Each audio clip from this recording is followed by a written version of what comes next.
Қазақмыз жұмысшылардың әлеуметтік тұрмыстық жағдайларын жақсартуды жалғастыруда. Жомарт кен орнында 300 адамға арналған тұрмыстық кешен іске қосылды. Оның жалпы ауданы 552 шаршы метр. Тағы 100 орынға арналған жатақхана. Ауданы 752 шаршы метр. Және көлемі 51 шаршы метр көкөніс сақтау қоймасы да жұмысын бастады. Құсмұрын Ақбастауда 64 орындық жалпы ауданы 290 шаршы метр жатақхана эксплуатацияға берілді. Шатыркөл кен орнында 15 контейнерден тұратын 60 адамға арналған жатақхана соғылды.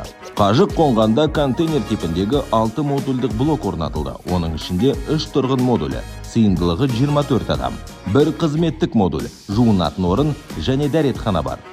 Нұрқазған кен орнында 300 адамдық жалпы ауданы 881 шаршы метр блоктық модульдік тұрмыстық кешен ашылды.